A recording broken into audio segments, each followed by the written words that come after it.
see you. Hey, Bill Peterson. Good morning. Oh, my goodness. Is it You look working? great. Good morning. Is this what it was like working in Congress? You can't get anybody to sit down? Can I ask, can I?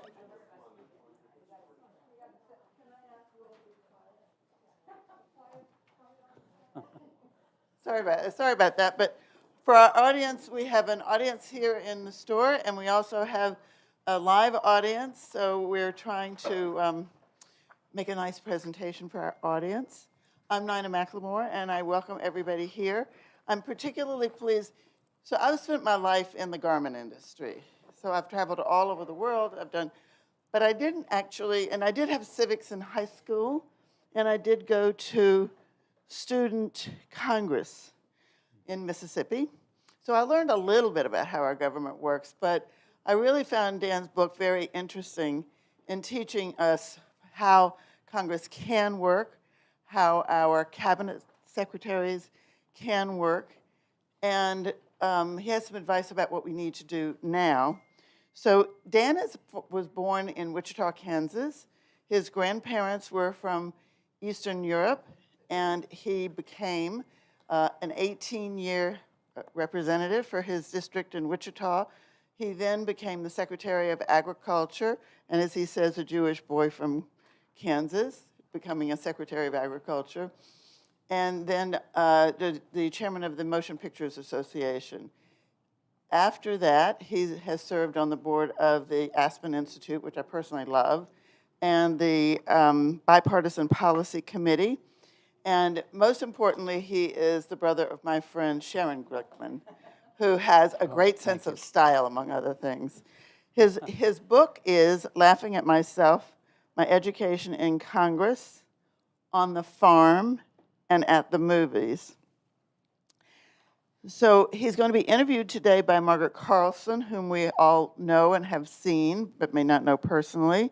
She is a lawyer by training, worked for the Federal Trade Commission, and then became a journalist, and can you believe, was the first woman writer for Time Magazine in 1994. I was shocked.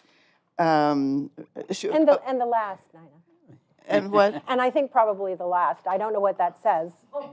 That's amazing. But there are a lot of women writers there, but the columnist yes, I should have said columnist. She then moved to Bloomberg News and was a panelist for CNN on the Capitol game, which I'm sure we all remember. So today we're going to talk about civility.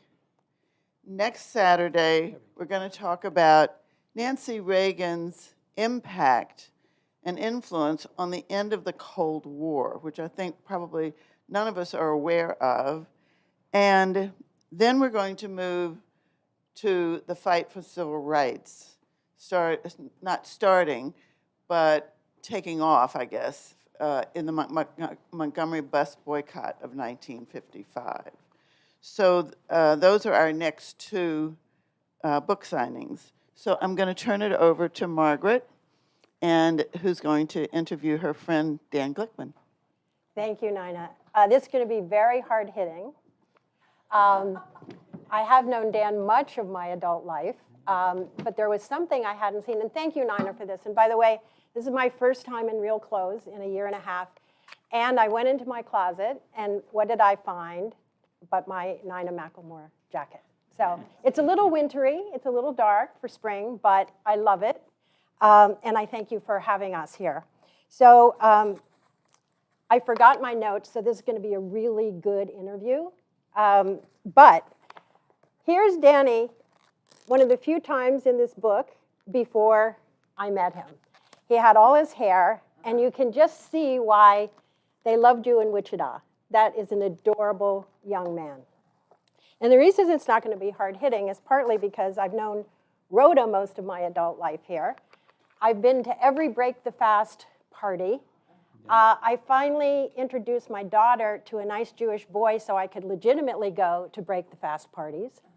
And I even lived with Rhoda and Dan for a while. So this is full disclosure. And I lived there because I was renovating a house. And Danny was during his time at Harvard at the IOP. So I came to this book, Danny, thinking I really, really, really knew you. But as I went through the wonderful campaign, that campaign, after the school board, the first campaign for Congress, it is like a made-for-TV movie. The whole family's involved. It's just a thing of beauty. And then when you get to the race that Danny lost, you see... You remember that? Oh, my God, I forgot about that. Yeah. I wanted to start with the painful parts. It's like a bookend, Danny, because you're in, and it's just an idyllic time. Bob Dole is a best friend. It's just beautiful. And then at the end, you're running into Newt Gingrich. And I don't want to do correlation, causation, but once you left, Congress just went so downhill. So I do want to, for the moment, say that it's because you left. And now we end up, instead of Bob Dole, we have Mitch McConnell, and we have somebody who said that 100% of his energy is devoted to making sure that this socialist administration of Joe Biden does not succeed. And that's where we are. So how did that happen, Dan, other than you left? Yeah, well, I planned it that way. So first of all, thank you, Margaret. Thanks, Nina, and so much. And my sister Sharon, who's with me, has known me longer than anybody here. And then my wife, Rhoda, who's known me second longest from anyone here. I will be married 55 years in August. So that's maybe you could give us the secret. Yes. Well, my sister asks me all the time, what's the secret of your success? I don't know. You know, my dad used to say on their parents' anniversaries, when they had an anniversary, he says, you know, it seems just like yesterday, and you know what a lousy day yesterday was. But I don't say that anymore. But I just tell you the joke, because these jokes run through my book. But you know, I do think there's been a change in our political culture. There's no question about it. We used to have adversaries, but they weren't enemies. We had opponents, but they weren't people out to kill us. And we fought our battles, and we moved on to the next battle. And I remember as a freshman congressman, Hubert Humphrey, I think most people will remember him here, came and addressed a session of the House. The first time a sitting senator addressed a session of the House of Representatives. And he was dying at the time, but he said, fight every battle like it's the most important battle in your life. But after it's over, go up to your opponent, shake his or her hand. She is not your enemy. You will need him on the next battle that you fight. And there are no permanent adversaries in this world. And I think part of that has to do with the political parties have become much more tribal. We're much more afraid to cross party lines. There's not the independent streak that people used to have. And there are a lot of other reasons, too. The nature of our media is different. Money in politics is different. But it is a much more toxic environment than it used to be. No question about it. I sent Nina today's column, and it's about Joe Manchin. Yeah. You were the Joe Manchin of your time, because you were always bridging gaps, and you saw the other side. You know, I quoted him as saying, you got to have faith that there are 10 good people on the other side. Well, there weren't 10 good people on the other side, or there would be a January 6th commission. But you did that, and you attribute it largely, well, not largely, but partly to you have a good sense of humor, and you went out and met people. Like when you were doing the school board, you were out it was as if you were running for Congress the whole time you were on the school board, because you got to meet everybody. That doesn't happen today. If you were running today, could you run any of your campaigns now that you ran then? No, because I didn't spend my entire life raising money back then. When I ran for Congress the first time, I spent $100,000 total. My opponent, who was an incumbent congressman, a really decent guy, spent $100,000 total. And I spent most of my life, my time then with Rhoda and the family, walking door to door. We must have walked 40,000 doors. That's all I did. I weighed 138 pounds at the time, you know, and I had hair. It was a whole different world. And you know, today you can't run that kind of campaign. You'd be accused of malpractice if you weren't on the phone raising money all the time. And then of course, I was lucky. I served in the majority the whole time. The Democrats had big margins. And so I was able to be more independent, vote more independently, and the leadership was forgiving if I had to kind of break with the crowd, so to speak. It's just a whole different world right now than it used to be. There are also two kinds of politicians now when they get into trouble. There are those who apologize profusely and often head towards the door. And then there are those who just ride it out. Like Bill Clinton wrote it out, more or less. There are a couple of people I could name now who are just riding it out. And lots of times riding it out works. But in your case, you did ride it through one campaign, which was a completely phony scandal. Like today, it's laughable that you could write a check and cover it later, and that would be a scandal. Now that we know that billionaires don't pay their taxes, and Donald Trump never paid his taxes and investigated people, I mean, it was a feather. It was blown up, and that's one of the first, negative. It was a purely negative campaign run against you. Before we get to guns and abortion, which I think is what, in that last campaign, unable to tell your story about what you've done for people because there was just the hot button issues had come to dominate. But give me that progression. First of all, Rubbergate. Did you name it Rubbergate? No. Was it called Rubbergate? Some people did. I called it House overdrafts, and at the time the House of Representatives had a bank, they called it. And members of Congress often wrote checks, and if there wasn't enough money to cover, they would take it out of somebody else's account. So it was a cooperative is what it was. But it became quite a scandal, and it was one of the things Newt Gingrich then used to really take over the House. But it was debilitating to me because everybody at home, CNN is it was one of their first things. They would list everybody's overdrafts over and over. It'd be a roll ad. I'd see my name 50 times a day, Glickman, 105 overdrafts. And and people knew that my parents were not poor, and people knew that I didn't necessarily need to do that. I just wasn't as careful. So I'll tell you what turned it for me. It was very interesting. So Wichita had its own thing of the gridiron, like we do in Washington. So Rhoda and others got me they wrote a song for me to the tune of Hey Big Spender, spend a little time with me. And I came out with an Uncle Sam hat and dollar bills floating out of my body, and I sang this song, just lost track, didn't know I'd have to learn to add or subtract. And over and over again, and over a period of 3 nights, there must have been 3,000 people that saw this. And all of a sudden, people started coming up to me and said, you know what? I've bounced a few checks in my life, or I've had an overdraft in my life, or, it wasn't the end of the world. And I've used singing. I think I have this great singing voice, but nobody else does. And so, but we could test it if you actually want to sing it. We could, but my wife would never speak to me for the rest of my life.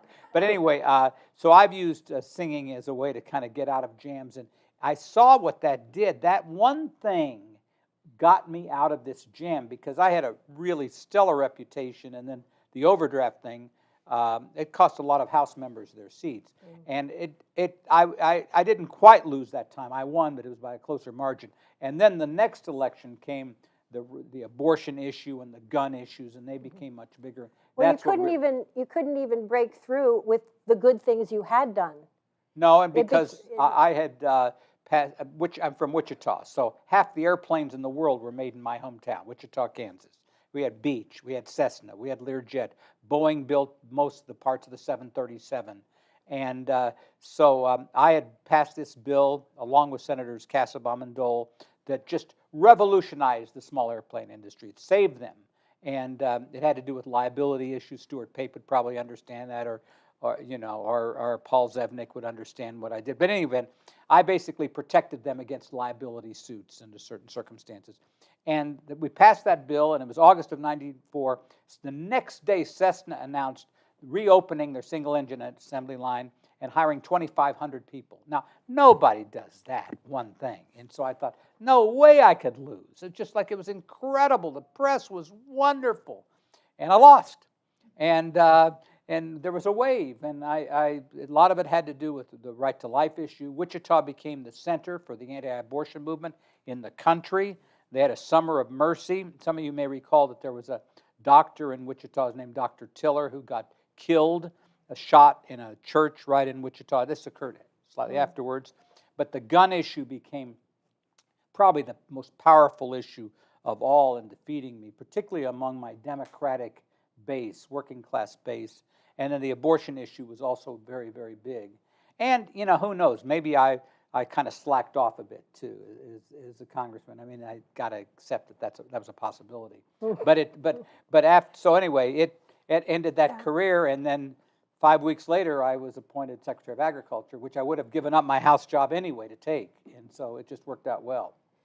So before we leave Wichita for the farms, how did you get Rhoda to move to Wichita, which to me is the turning point in your life? If she hadn't gone, we wouldn't be here. How did you do it? Carefully, thoughtfully. No, I don't know. She was pretty eager. She didn't mind. I mean, she knew. That's what she said. No, I don't think she minded at all. And in fact, when I ran for Congress, I think she liked it and wasn't particularly eager to leave to come back to Washington. And so it wasn't a problem. I mean, that was pretty easy. And she made a lot of friends in Wichita. It's a great town, not a small town. It had about 300,000 people, or 350,000 people. And Sharon and I and my brother Norman grew up there and had a good life. And so it was fine. It was not a problem. If I had to do it today, it might be a different story. Yeah, That's the I'm only going to thing. ask her on my way out. But the whole family ran that first campaign. That was like a father knows best kind of white picket fence feel to that campaign, with everybody pitching in. And what did you spend? $100,000 total. 70,000 in the general, 30,000 in the primary. Today, to run a race like that, you'd have to spend I don't know about $100,000 a day, but you'd have to spend close to $5 million on a race like that. And so it is a monumental difference. And I could run a 30-second ad on TV for $100 back then. So that's not even possible today. So you see what happened is, part of the thing is that in politics, I was able to do a lot of personal hand-to-hand combat, so to speak, door-to-door activity. And one of the things you learn in politics is when you go to somebody's house and they open the door, they're either going to try to kill you or they're going to try to love you, one of the two. And your whole trick is to target the lovers, not the killers, if you can. And we did a good job at that. And I'll never forget one town. There was a town called Hillsboro, Kansas, and it was the home of a sect called Bible Light. It was a Christian sect, but believed that the Jewish people were the chosen people. And so I came to that town, and I don't know if you remember, but there was a sign across the street, "Welcome to Hillsboro, the chosen leader," or something like that. And I didn't know what to make out of it. But what I did find is that being a Jewish guy in Kansas, where there were hardly any Jewish people, it was really not an issue at all in my campaign. And it may have been a little bit of a subterranean issue, but it never really impacted me very much until maybe the last campaign. You know, in reading this book could be a guide to life. I have a theory that there are two kinds of people in the world. People like Danny, who see the pony and the manure all the time. You're just a cheerful guy. Laughter is the straightest line between two people. Is that your... And then there are people like me, and my family calls me Debbie Downer, because all I do is worry and fret and get your raincoat, wear your boots. So I want to be more like you, actually, because when you lost, and since I've been covering politics, I've seen grown men weep for a long time upon losing. It's like really, really hard to lose, more than losing a normal job. Like it's so. But it only took you a couple weeks, a month, to find the pony. And it was in soybeans. Like, who would have, well, you did have a rural component in your races, but still, you just don't come across as Secretary of Agriculture. But it's a cabinet post. It's one of, I mean, you were somebody immediately. It was the most important cabinet post. It still is. But yeah. Because if you don't eat, you don't have life, you don't have a country. So the rest of the stuff, Secretary of Defense doesn't mean anything. Yeah, and it was exciting. There were all these issues I never knew, GMOs and black farmers. There was so much going on. Well, one of the things, one is I did make a point. I was on the Agriculture Committee all those years, and when I was elected to Congress, my chief of staff was my former debate teacher in high school. And she was like, people know her, she was pretty tough. And she said, you're going to go on the Agriculture Committee. And I said, oh, I don't want to go on the Agriculture Committee. I mean, our family was in the scrap iron business. We owned a baseball team. What did I know about agriculture? She said, you're going to go on the Agriculture Committee. It's going to change your career. And she was 100% right. And so that helped me as I was transitioned to Secretary of Agriculture because I had been on that committee. But the other thing that made a big difference is that, Garth Brooks has this song, I got friends in low places. Well, I had friends in high places. And I learned never to burn bridges. That was one of the things, And so I'm not a terribly controversial guy. So I had a few friends in high places. And so Mike Espy, then Secretary of Agriculture, had to resign because he had ethics charges. He was largely exonerated. And so Bill Clinton the Democrats had lost the House, and he had to pick somebody who would be Secretary of Agriculture. Mm-hmm. And who did he turn to? He turned to Senator Bob Dole, the Senate Majority Leader, who probably said to himself, gee, this is a way to get him out of there. Get Glickman out of Kansas forever, never bother me. But I had him. I was elected to Congress in '76 with a guy named Al Gore and a guy named Leon Panetta. And Gore was the vice president, and Leon Panetta was the White House chief of staff at the time. So I had Dole, Panetta, and Gore, and they said, you ought to pick Glickman for this job. And and I knew Clinton, but not all that well. And I didn't have any opposition.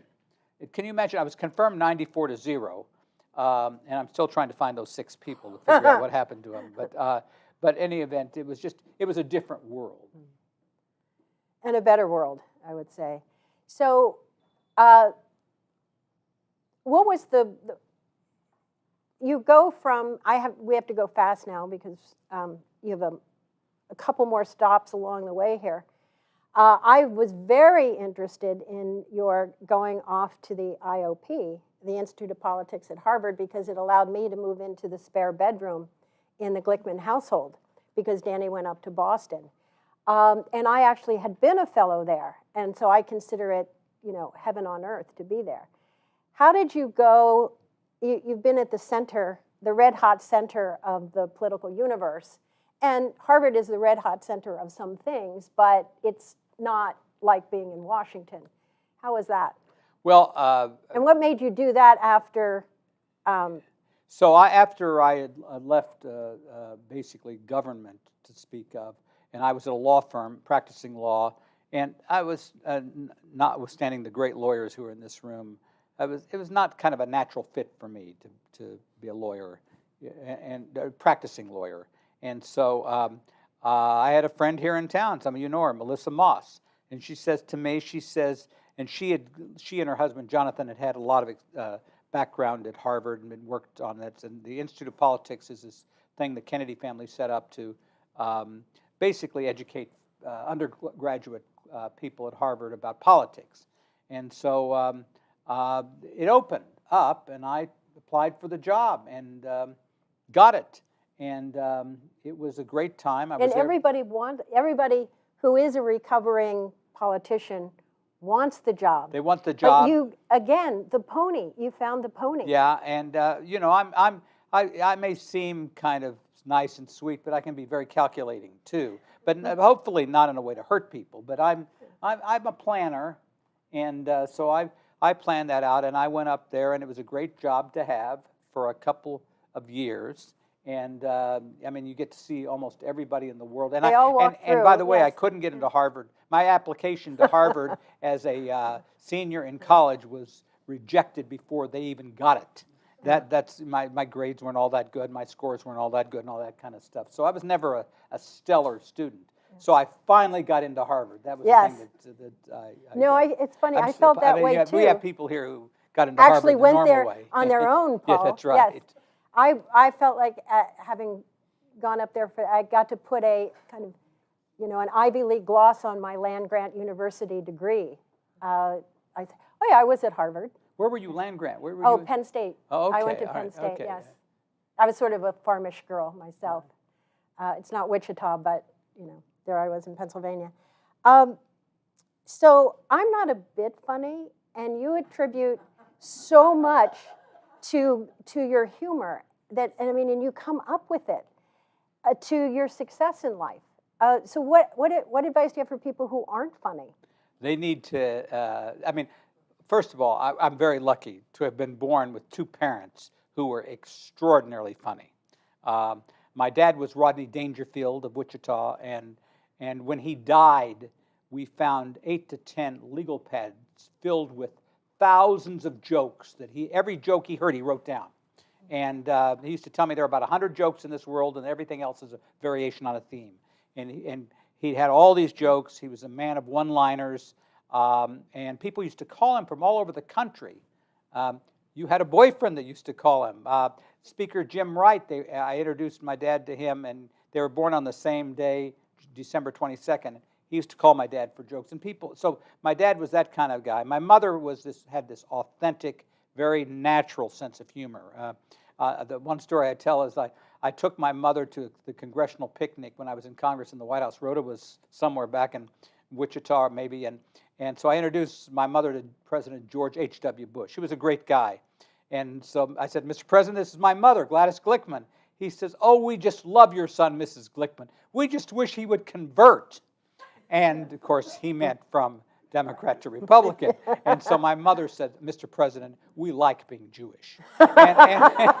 And so after that, every time I saw President Bush, he said, tell your mother I hope she's not still mad at me, and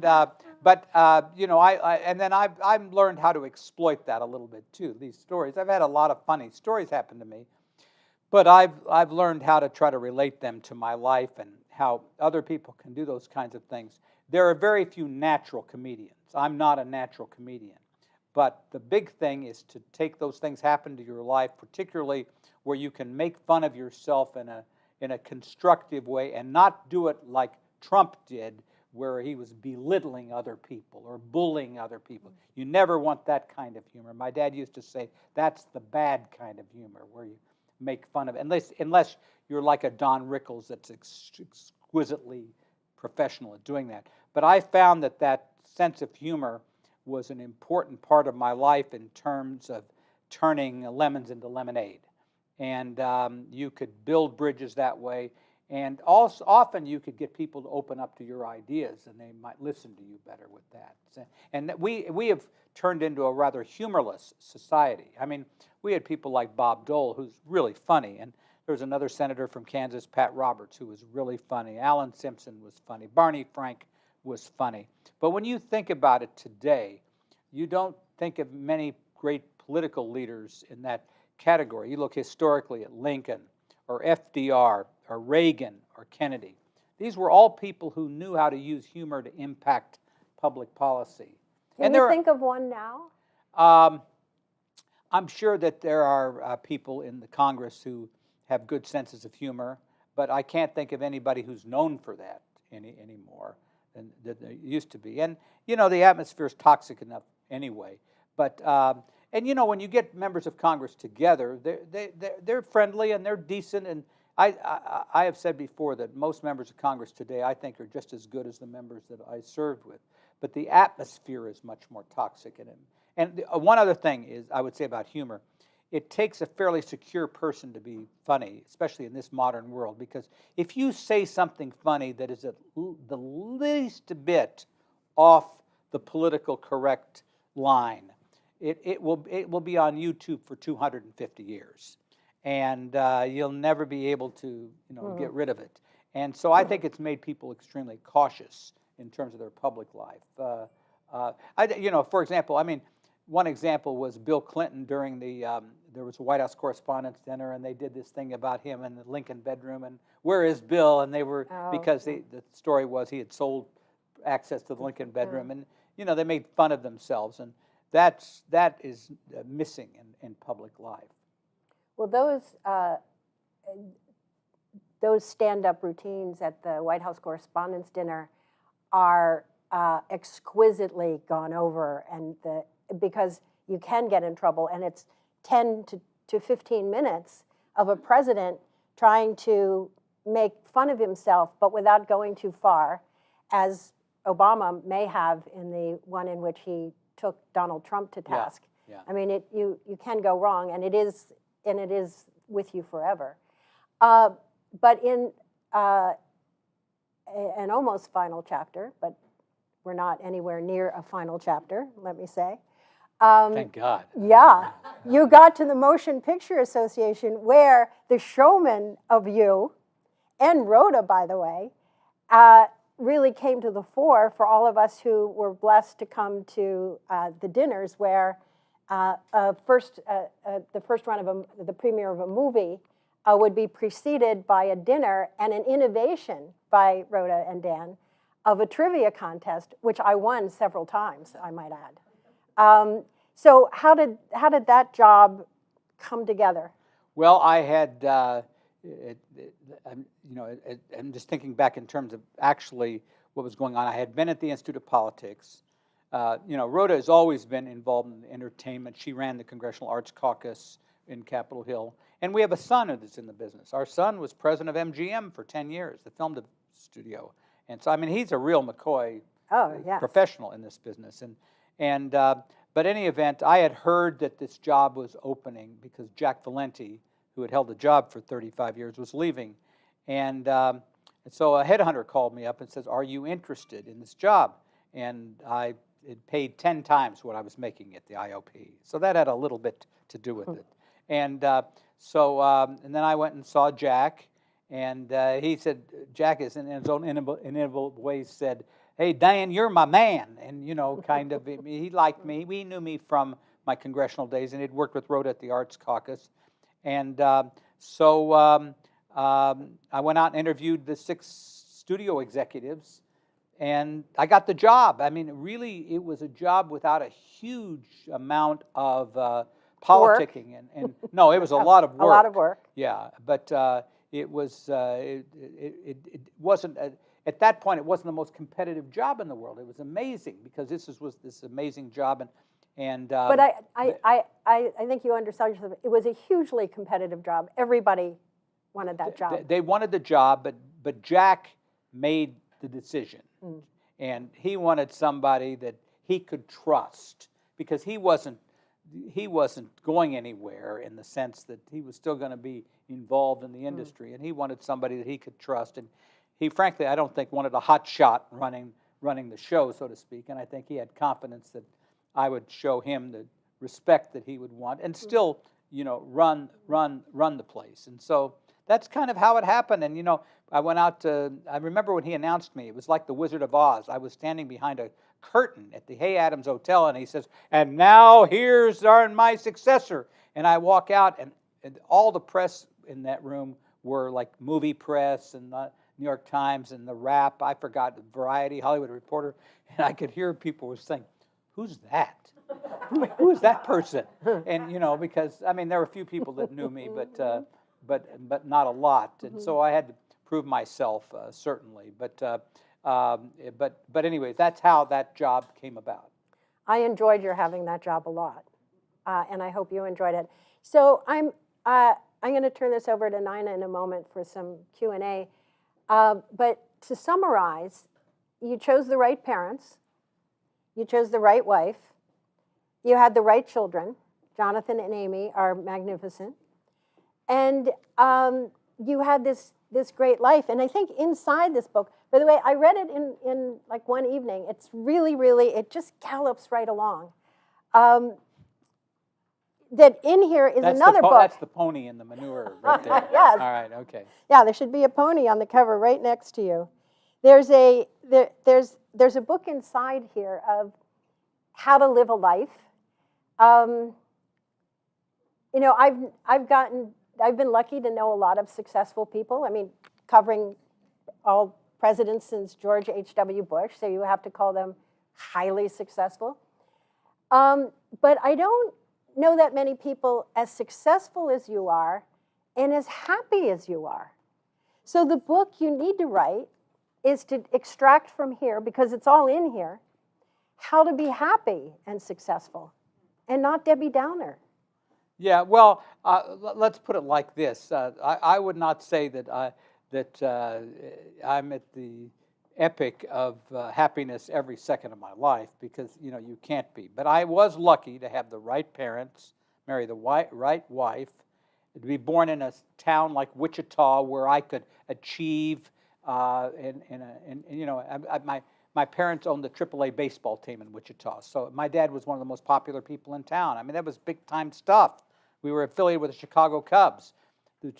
Our team was so bad that if somebody bunted a ball successfully, they called them up to Chicago. This is before the Cubs won the World Series. I mean, but anyway, and I learned how to get along with people, which is really and not to burn bridges. And I tend not to take things too seriously, even politics, with all the viciousness in politics, the toxic nature. And we really are in trouble in terms of our democracy to keep it going today. It's problematic. But I'm, the eternal optimist. My dad used to say people would much rather do business with an optimist than a pessimist, no matter what the story. In the midst of the Depression, when they didn't have any money, people would ask him how business was, and he said, great. Because he said people do not want to do business with unsuccessful people, period. And that was kind of a motto, of our lives and growing up, even with some periods of disharmony, which I talk about in the book. In the beginning of the book, yes, how your parents, they got along better, so much better after you left home. Yeah, I know. I don't know why. We didn't. Tony knows my folks very well, but growing up, it was a study in conflict. And I was the middle child, so I became the conflict resolver, the conflict avoider. And I had my sister on one side and my brother on the other side, and they didn't love conflict, but I think that I learned how to avoid it very well, and that probably was the reason why I got into politics. I was a middle child and did not come out that way, so I don't know. I think it's just your nature. Yeah. You were born with a good nature. So, Nina, will you come up and really interview this guy? And I want to hear about your hard-hitting questions. I've enjoyed it, Danny. It's so nice to see you. Thank you, Margaret. This is my first time seeing you in a year and a half. And I hope to see you again. And Margaret, of course, is with the Daily Beast, and she writes a lot of stuff, so everybody should. I just wrote a review of Chris Matthews' book, My Life in Politics. So I've had the pleasure over the last couple of weeks of reading 2 books by 2 of the best people I've ever known. And he's also a guy with a great sense of humor, too. Great sense of humor. Yeah. Yes. He's a little more politically incorrect than I am, but that's okay, He doesn't have your discipline. He just works things out. Right, but it's okay. Yeah. It takes all types. Yeah, I'm a blurter.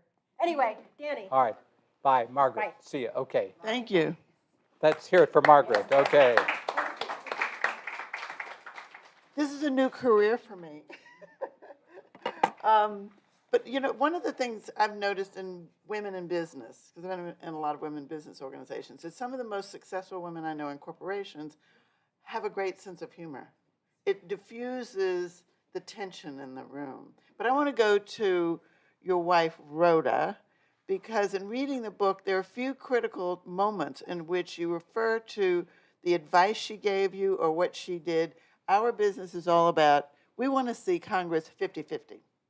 Not 50 Republicans, not 50 Democrats, but 50 women %.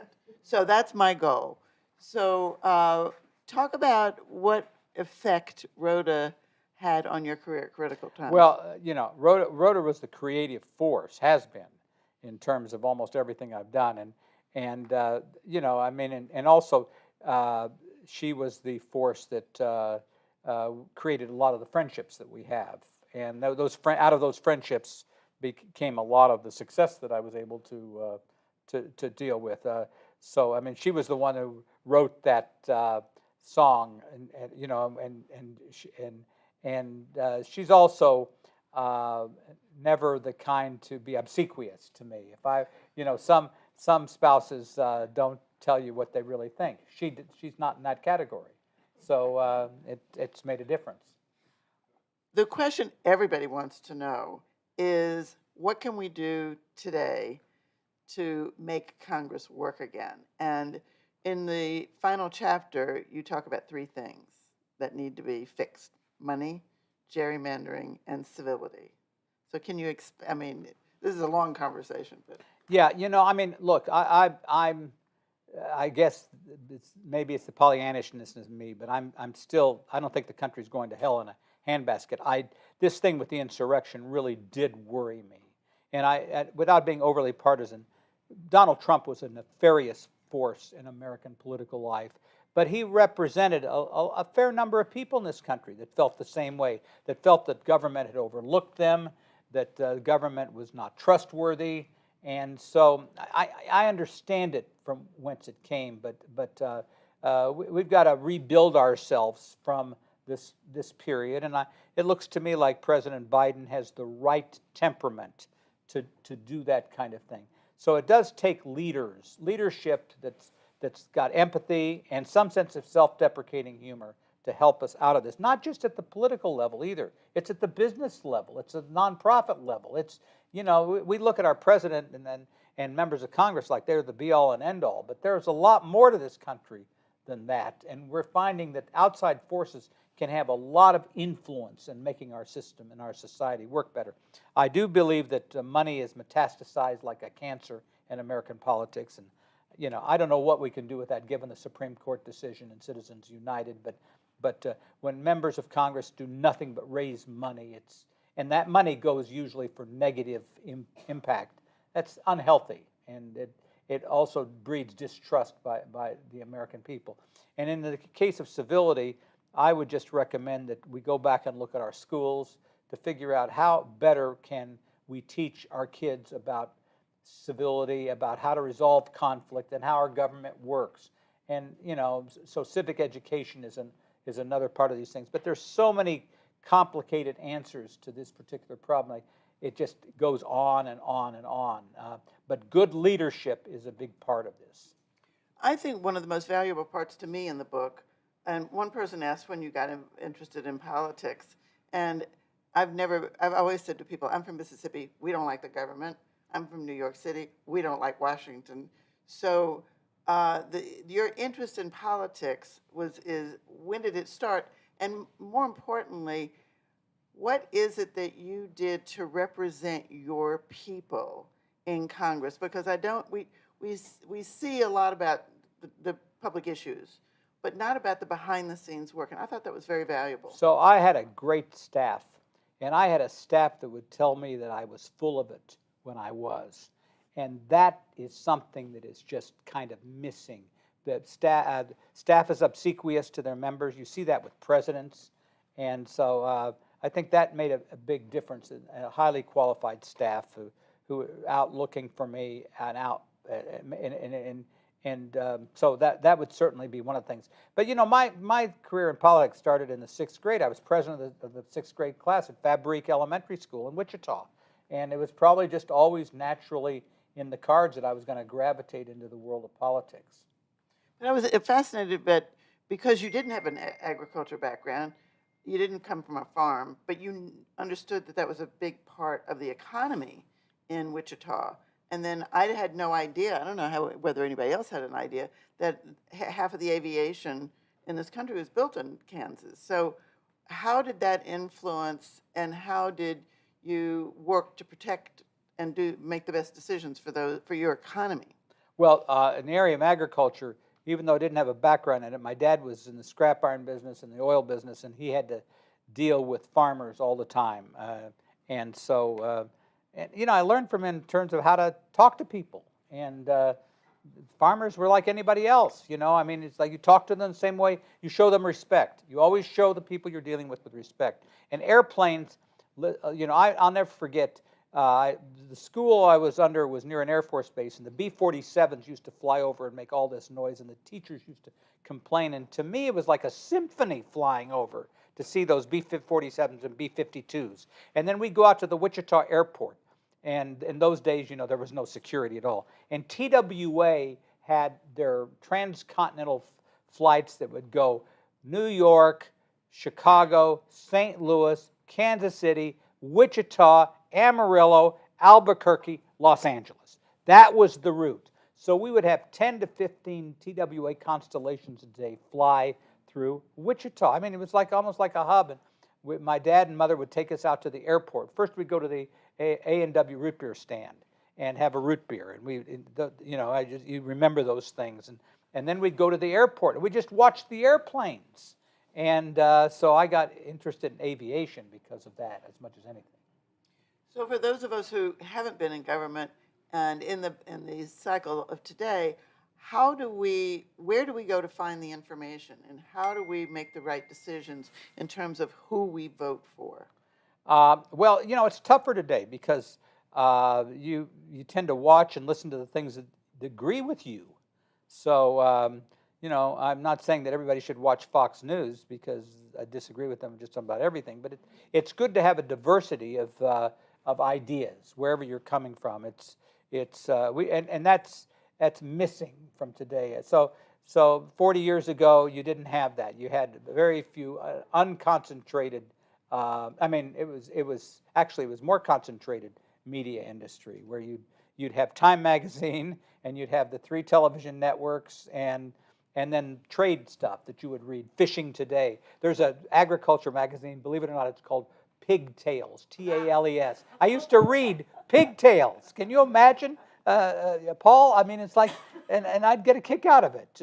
You know, Clinton used to say, what a country. Where else in America could you have a Jewish Secretary of Agriculture promoting the pork industry? You know, and so, you know, it was like to me, I mean, I didn't eat it, but doesn't mean I couldn't sell it, you know, and that was just part of the job. I tell you one funny story. So again, this is my dad. The President Clinton called me to play golf. I was in Wichita, and my dad said, "You got to go." I got this event and that event. He said, "You can't give up playing golf with the president." So I went out, and my daughter picked me up at the airport in Washington and took me to Andrews Air Force Base.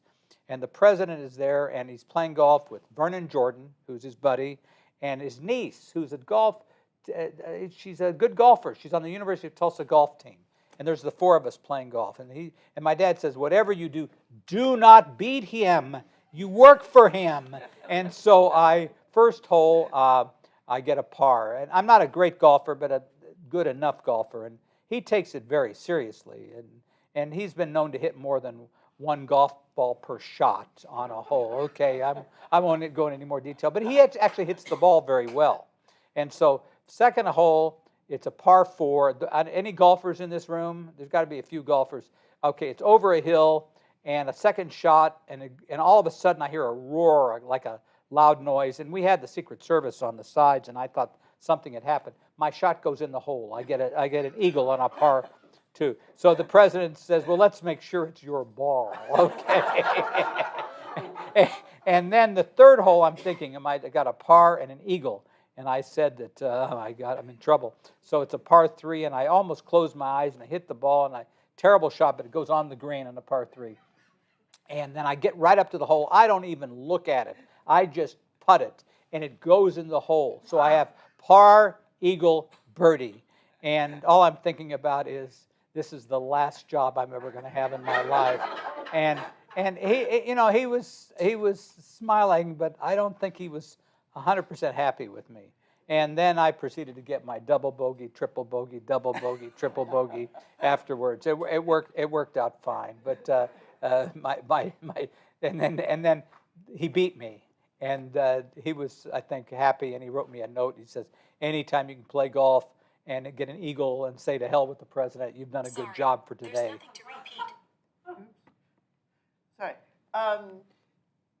I don't remember who said this, but there was someone who was on that subterranean train, going in to make a vote on something.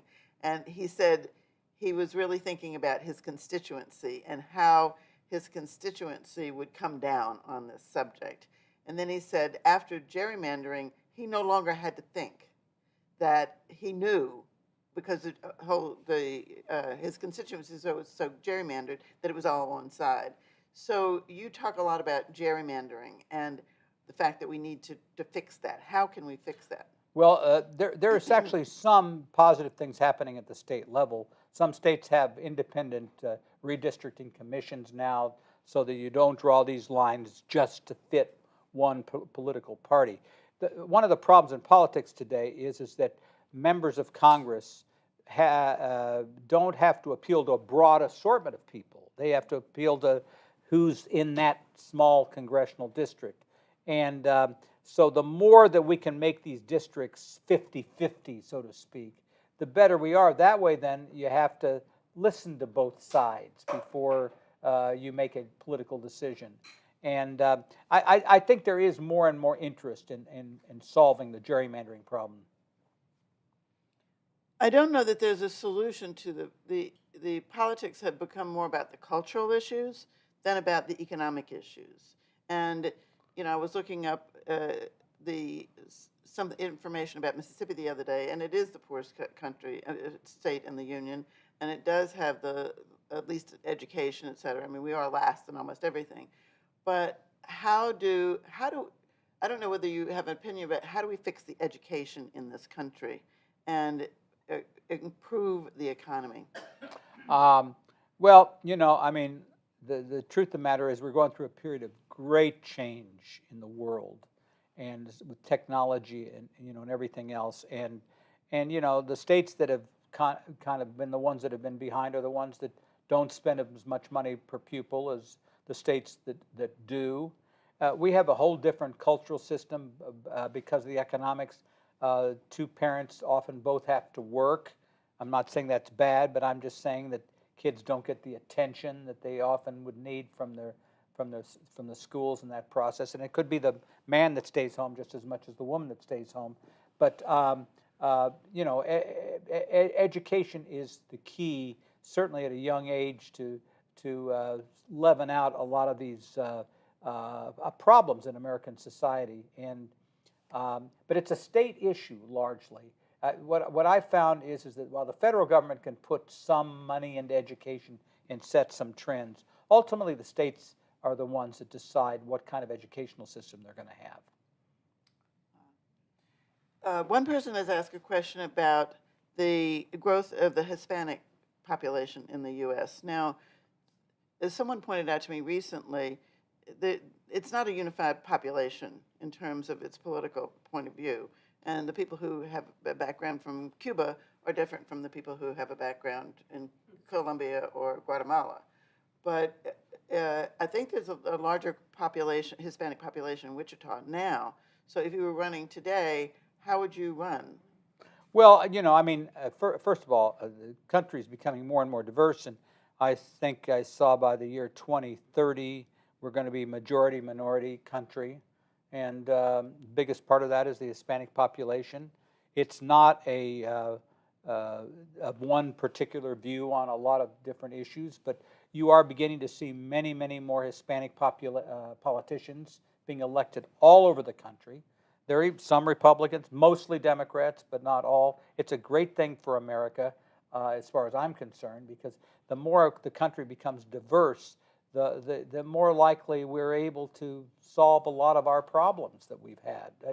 It's a different world than when I was growing up, when, some of you may have seen all the stuff in Greenwood and outside of Tulsa, and Wichita is very close to Tulsa.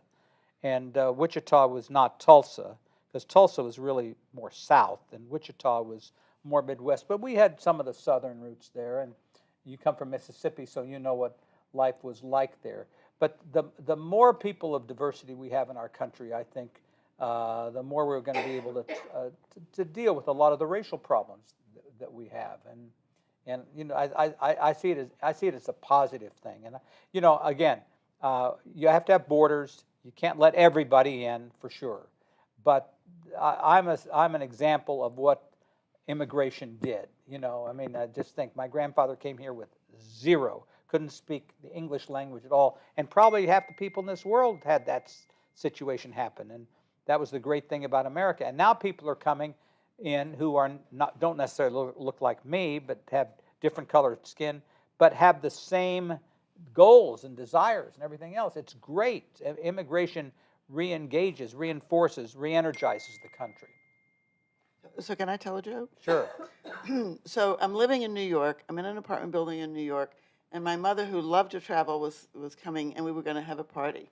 So my next door neighbor, Mrs. Marcel, owned the liquor store down the street on Madison Avenue.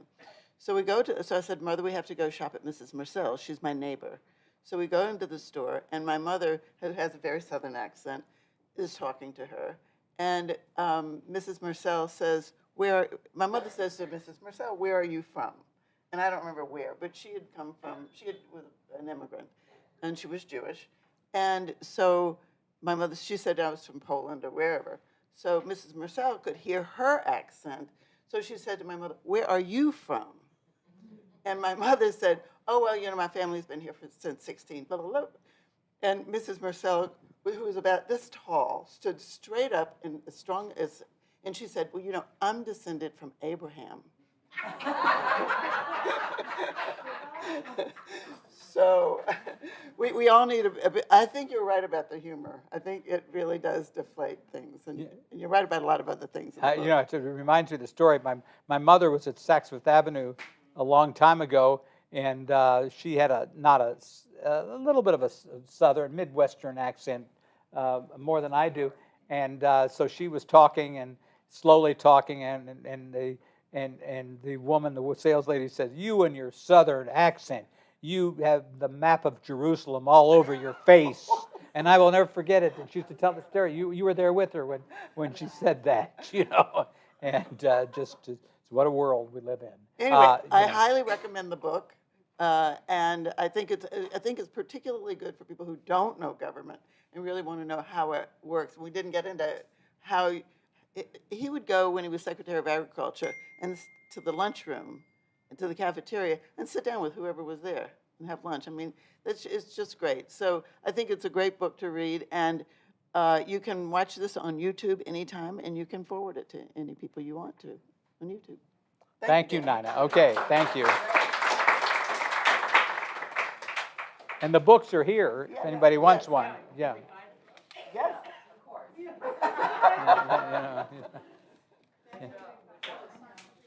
Yeah, whatever you want to. Oh, thank you.